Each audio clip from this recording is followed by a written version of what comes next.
So I haven't done one of these videos for a while, but I feel I have to because I think I do have some witness evidence which is relevant to this debate. We're now being told by mainstream media and by our politicians that the cause of the stabbings in Golders Green last week were because of hate marches. And if you listen to the media, you hear phrases that they're now using suddenly come from thin air. One of them is uh, is the cumulative effect of the marches. So this is a sociological phenomenon that I've never heard about. Have there been papers written about this? The cumulative effect of marches that are designed, that are organised to stop innocent civilians being killed are actually foster hate. So that's an interesting thing that suddenly we're all supposed to know about. Another phrase is against the backdrop. Yes, well, you can say that these marches don't contribute to anti Semitic attacks, but these marches are happening against the backdrop of increasing anti Semitic attacks. You could just as logically say the marches are happening against the backdrop of increasing inflation. It's a ridiculous statement and it's designed to just have a shocking effect. We have politicians now. We have Keir Starmer coming out and condemning certain slogans as a call for terrorism. We'll get on to that in a moment. We have, actually, the worst at the moment are the shadow cabinet members of the Tory party. Helen Whatley, I think, said we can't anymore have chants on the streets of this country calling for the genocide of Jews. Kemi Badenoch, leader of the Tories, obviously said Jewish people are being physically intimidated and assaulted on these marches. Other accusations that they march past synagogues. Mark Rowley, the chief of the Met, the London Metropolitan Police Force, said that every time there's been a march, they've requested to go past a synagogue and the police have had to intervene to stop that happening. And that made him very concerned about why they should be asking to do that. I have been, yes, I know I don't look, I'm an irrelevant age bracket, but I have been to several of these marches myself. Not as many as I'd like to, but I have been to several. So I think it's important that I talk about what I've witnessed, just personally. Obviously, I can't talk about every single march and every single part of every march, but I can tell you that these marches are there. There is a lot of anger on these marches towards Israel, and you hear chants about Israel. I'm not going to deny that, but there are many Jewish people on these marches. They have their own contingents. Many Orthodox Jews coming along saying not in our name. So to say that these are anti-Semitic marches is ignorant. Also, the media have adopted this moniker, hate marches. And who came up with that phrase, hate marches? Well, if you cast your mind back, that came from one of the most widely agreed, most hateful politicians ever to have graced our front benches, Suella Braverman. That was what she said on the first protest against the genocide in the wake of what happened on October the 7th. So we are using her term. And, this is a laboured point, but I just have to say it again. People there, like myself and others, not most people are not necessarily pro-Palestinian. I'm not pro-Palestinian. I'm not pro anyone. Can you imagine? I'm not pro anyone over anyone else. Can you imagine if, let's say, Germany invaded France again, and you went and Britain was making parts to build tanks in Germany? You went on a march in London against the government doing that. Would it be right for someone to say, so you're pro-France now, yeah? You're pro-France. Why don't you start being pro-Britain for a change? So you become a Frenchist now. Yeah, he's a Frenchist now. He hates Germans. It's got nothing to do with what Germans are doing or how many people they're killing. Nothing to do. Don't be fooled by that. This is hatred for Germany and who they are. That's the insanity of what we're hearing. That's the insanity of it. Now, it's fair to say, surely the Jewish community have a right to feel afraid of the increasing attacks of anti-Semitism, of which that's undoubtedly true. Um,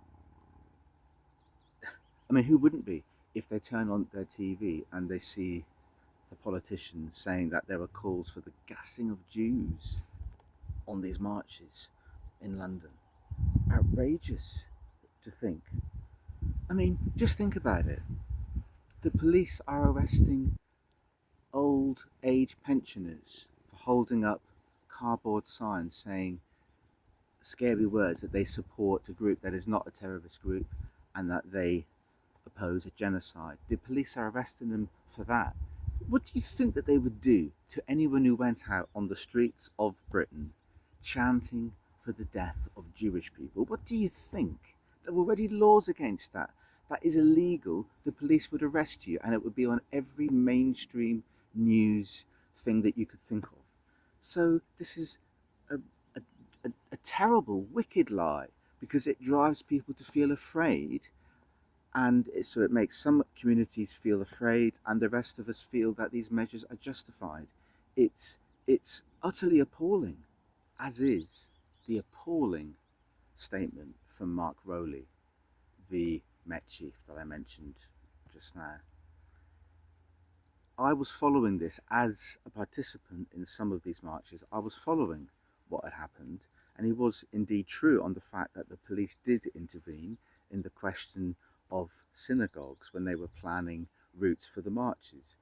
And the one in question was the one that went from the BBC building near Oxford Street down to Whitehall. Now, the actual it wasn't a request to walk past a synagogue. The synagogues had nothing to do with it. It was the police who had said that Jewish people had been worried that you could hear the marches from the synagogue, even though there were no services at the time of these marches, so there was no reason for anyone to be there to be interrupted for their normal religious activity. And I remember again, just that they could hear them. And again, these were not chants against Jews, nothing about Jewish people. There are many Jewish people on these marches. So that was the point. So now to cravenly say that they had insisted on marching past these synagogues is outrageous. Just in passing, before I forget, have you heard that news report this week that there was an attack on a former synagogue in East London? A former synagogue. Police rushed up to the scene and they kept on going on about it. Yeah, a former synagogue. It's now a mosque. But obviously the police have to investigate this clearly anti-Semitic attack. I said I'd talk a little bit about some of the chants that have been picked on. I mentioned them because I said I would. The one that Keir Starmer has picked out and seemingly wants to prosecute is Globalise the Intifada.